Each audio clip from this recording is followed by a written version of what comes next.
নমস্কার বন্ধুরা, আমি অমিত। অলৌকিকের আরও একটা রহস্যময় এপিসোডে তোমাদের সবাইকে স্বাগত জানাচ্ছি।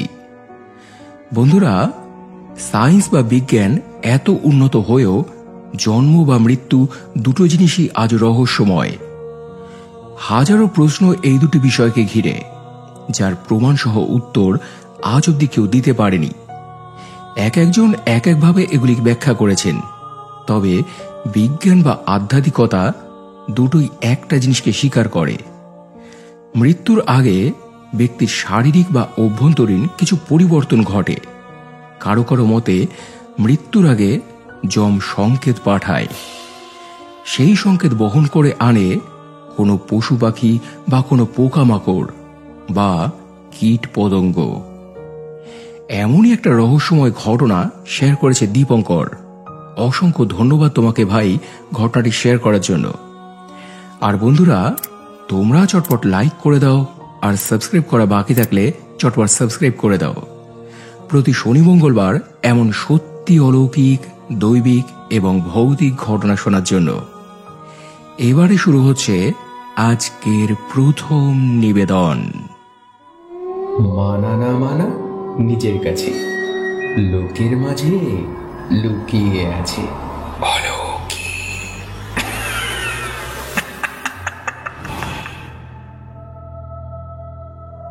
হ্যালো দাদা, আমি দীপঙ্কর কৃপাখালী থেকে বলছি। অনেকদিন বাদে আজ আবার একটা দারুণ ঘটনা নিয়ে এলাম।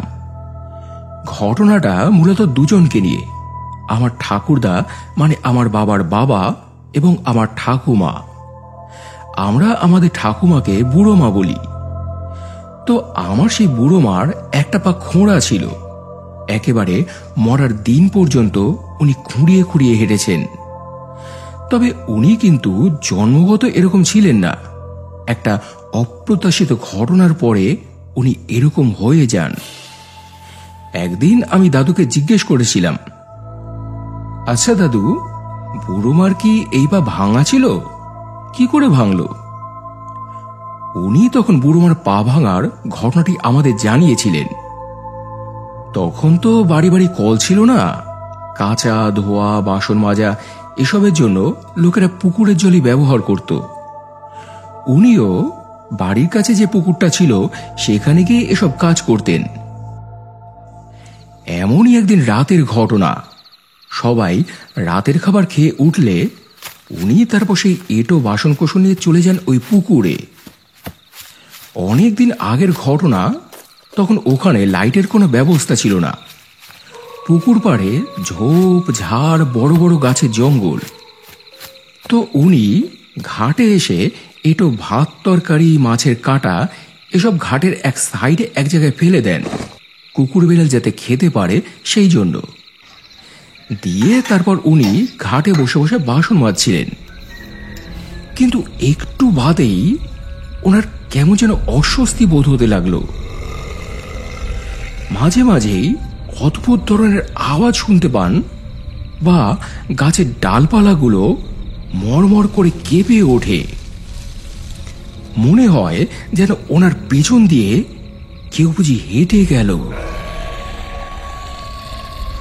উনিও সঙ্গে সঙ্গে মাথা তুলে এদিক ওদিক তাকান, কিন্তু অন্ধকারের মধ্যে কাউকে উনি দেখতে পান না।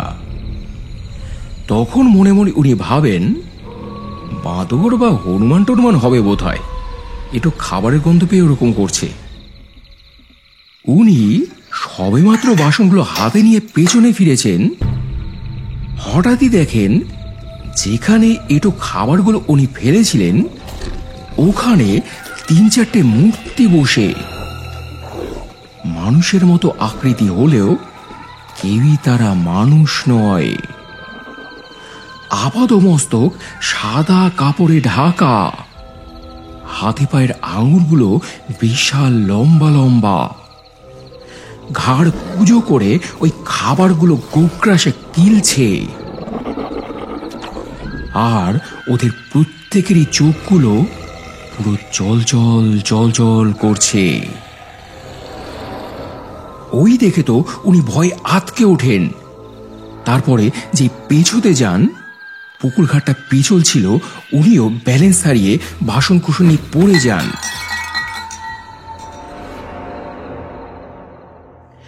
বেকায়দা পড়ে গিয়েই তখন ওনার পা ভেঙে যায়।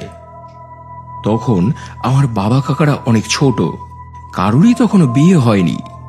সেই থেকেই ওনার পাটা ওই রকম ভাঙা। এরপরে ওষুধ বিষুধ দিয়ে মালিশ করে কোন রকমে হাঁটাচলা করতে পারতেন। খুঁড়িয়ে খুঁড়িয়েই বাড়ির সব কাজ করতেন।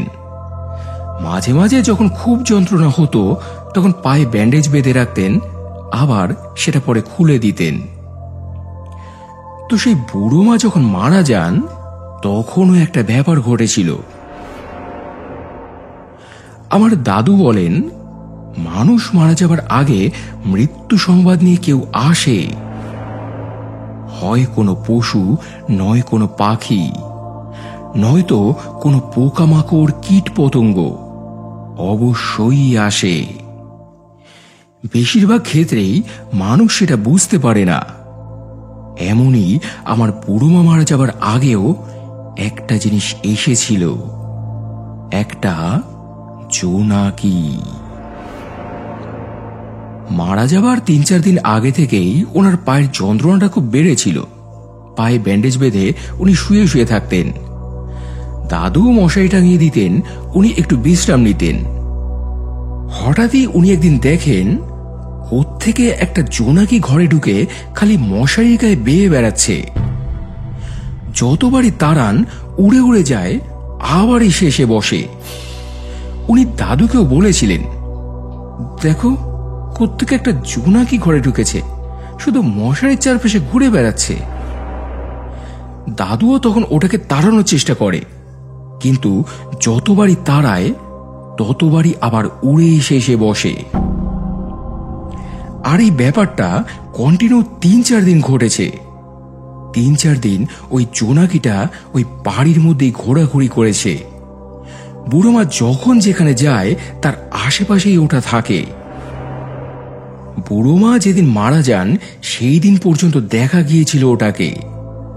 তো উনি মারা গেলে তখন ব্যাপারটা সবাই বুঝেছিল যে ওই জোনাকি এমনি কোনো জোনাকি ছিল না, ওটা ছিল মরণ জোনাকি। বুড়োমার মরণ বার্তা নিয়ে এসেছিল সে। এইরকমই মৃত্যু সংবাদ নিয়ে কখনো এমন কোনো কুকুর বেড়াল বাড়িতে আসে যাতে এর আগে কখনো দেখা যায়নি, অথবা আসে জমের প্রজাপতি, যার পাখায় দুটো চোখের মতো আঁকা থাকে, কিংবা বাড়ির ছাদে বা বাড়ির গাছে এমন কোনো পাখি বসতে দেখা যায় যে পাখি এর আগে কখনো কোথাও দেখা যায়নি। এরা মৃত্যুর দূত হয়ে আসে বাড়িতে। ব্যক্তিটি মারা যাওয়ার পর আর তাদের দেখা যায় না। তবে আমার বুড়োমা মারা যাওয়ার পরেও একটা জোনাকিকে দেখা গিয়েছিল, সেটা এখনো আছে আমার দাদু বাড়িতে। সবার অনুমান সে আর কেউ নয়, সে আমার সেই বুড়ো মা। কারণ যেদিন উনি মারা যান তার পরদিন থেকেই এটার আবির্ভাব হয়েছিল বাড়িতে, যার আকৃতি স্বাভাবিক জোনাকির তুলনায় বেশ অনেকটাই বড়, প্রায় একটা গোবরে পোকার সমান, একবার জ্বলে একবার নেভে। কিন্তু আশ্চর্যের ব্যাপার হলো আজ অবধি কেউ ওটাকে ধরতে পারেনি। ধরতে গেলেই মিলিয়ে যায়, উড়ে যায় না, মিলিয়ে যায়। এই হয়তো কেউ হাতের মুঠোয় চেপে ধরলো ওটাকে, কিন্তু যেই মুঠোটা খোলে দেখে যে কিচ্ছু নেই। খানিকটা দূরে আবার উড়ে বেড়াচ্ছে সেই জোনাকিটা। এরকম অনেকের সঙ্গেই হয়েছে। বাড়ির সবার মনেই তখন আবার নতুন করে ভয় দানা বাঁধতে শুরু করেছিল, কারণ একবার একটা জোনাকি আসায় বুড়োমাকে হারাতে হয়েছে, আবার না জানি এটা কার মরণ বার্তা নিয়ে এসেছে। তো এমনই একদিন দাদু যখন বারান্দায় খেতে বসেছিল, হঠাৎই ওই জোনাকিটা উড়ে দাদুর পায়ে এসে বসে। সেদিন ওটার ওড়েনি, মিলিয়েও যায়নি। দাদু তখন ওটাকে হাতে তুলে ভালো করে দেখে যে এটা কোন প্রজাতির জোনাকি। এত বড় জোনাকি তো আগে কখনো দেখিনি। তো সেটা দেখতে গিয়েই দাদুর একটা জিনিস চোখে পড়ে। দেখে জোনাকিটার একটা পা খোঁড়া।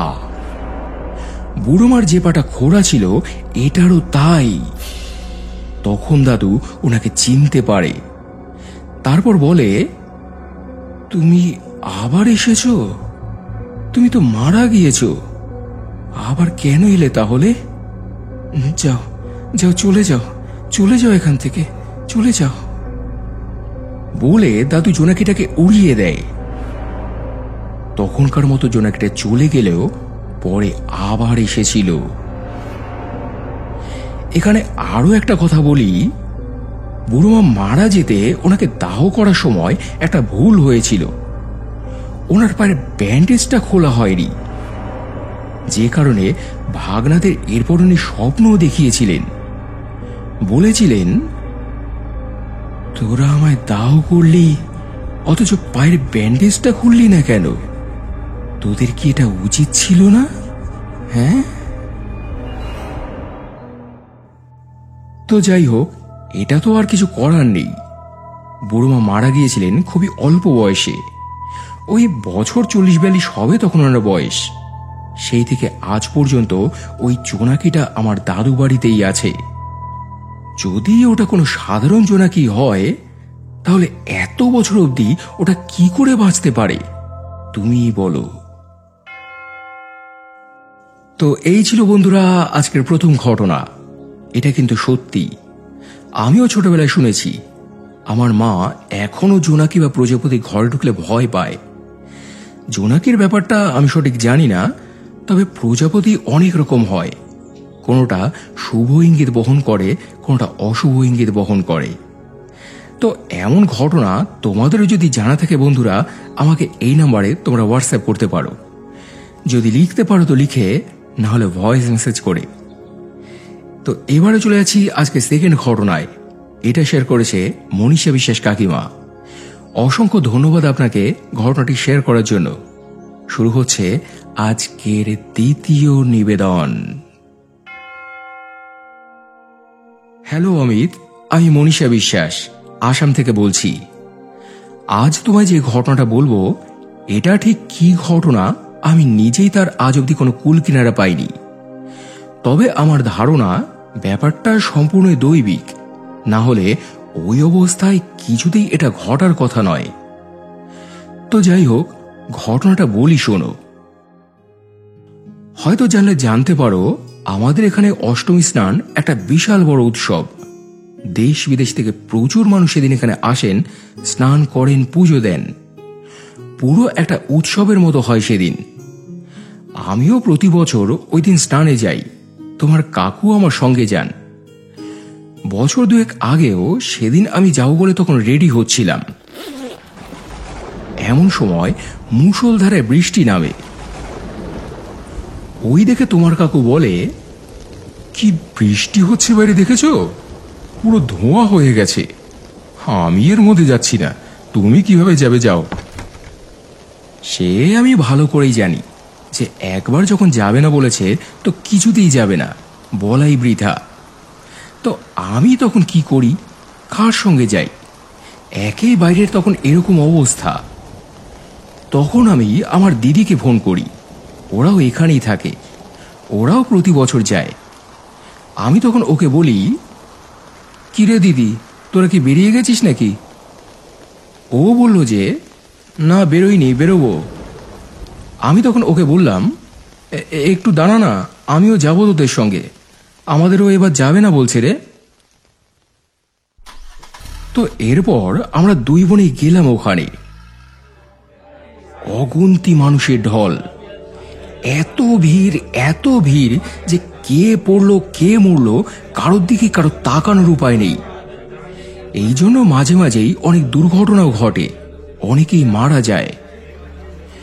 তো যাই হোক, এরপর আমরা স্নান করলাম, পুজোও দিলাম। তারপর যেই উঠতে যাব তখনই একটা ঘটনা ঘটে। আমরা যেখানে নেমেছিলাম জায়গাটা বড্ড পিছল, আমরা কিছুতেই আর উঠতে পারছিলাম না। পাশেই একটা বড় মাটির ঢিবি রয়েছে, সেটা মনে হয় আরো পিছল। বেয়ে ওঠা তো দূরের কথা, কেউ ওঠার উপরে দাঁড়িয়েও থাকতে পারবে না। দিদি আর আমি অনেক চেষ্টা করলাম, কিন্তু পারলাম না তো পারলামই না। আবার ঠেলে গুজে যে এদিক ওদিক যাব তারও উপায় নেই, ভীষণ ভিড়। এমন সময় হঠাৎই দিদির আর আমার হাতটা ধরে কে যেন একটা হ্যাচকা টান দিল।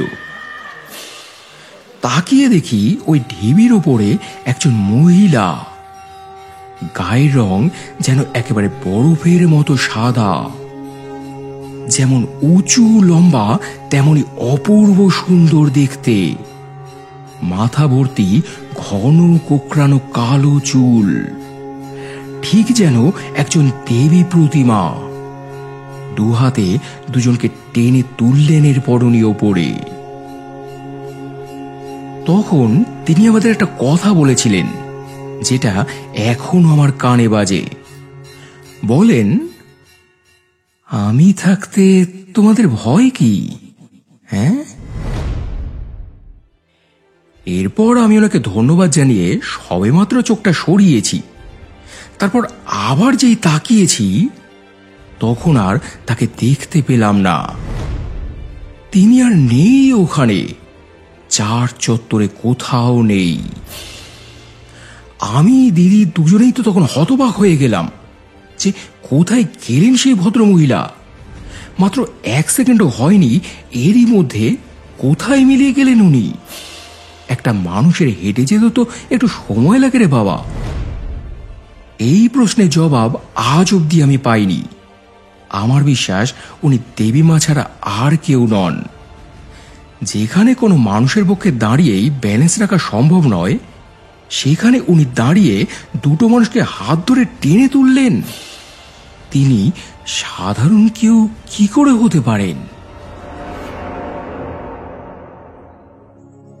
তো এই ছিল বন্ধুরা আজকের দ্বিতীয় ঘটনা। তোমাদের কি মনে হয়, কে ছিলেন উনি? কমেন্ট করে জানিও। আর ঘটনাগুলি বেশি বেশি করে শেয়ার করো, যাতে এমন আরো চমৎকার চমৎকার ঘটনা আমরা উপহার পেতে পারি। আর এবারে গত এপিসোডে গীতা গোস্বামী লিখেছে, হ্যালো সোনা ভাই, তোমার ঘটনা না শুনলে ঘুম আসে না। মিষ্টিতে লিখেছে, এত সুন্দর করে ঘটনাগুলো শোনাও, মনে হয় যেন চোখের সামনেই ঘটছে। মায়াদি লিখেছে, ভাই কেমন আছো? তোমার ঘটনা তো ভালো হবেই জানি। সুমিতাদি লিখেছে, তুমি এত সুন্দর করে বললে যেন চোখের সামনে দেখছি। এছাড়াও কমেন্ট করেছো সৈনী বক্সি, মনীষা বিশ্বাস, মৌসুমী মুখার্জি, জয়া বণিক, আশিস কোলে, পিঙ্কি ঘোড়ই, সুদেশা সিংহা রয়, স্বপ্না বাজাল, কৃষ্ণা হালদার, নবনীতা চ্যাটার্জি, চন্দন চ্যাটার্জি, সঞ্চিতা ডাউন, অরবিন্দ বড়াল, অর্কপ্রভ নস্কর সহ অসংখ্য অসংখ্য প্রিয় বন্ধুরা, তোমাদের সবাইকেই অসংখ্য অসংখ্য ধন্যবাদ আর বুক ভরা ভালোবাসা জানিয়ে আজকের এপিসোড এখানে শেষ করছি বন্ধুরা। আবার দেখা হবে শনিবার রাতে আশ্চর্য একটা আংটির ঘটনা নিয়ে। সবাই খুব ভালো থেকো এবং ভালোবাসা নিও। ধন্যবাদ।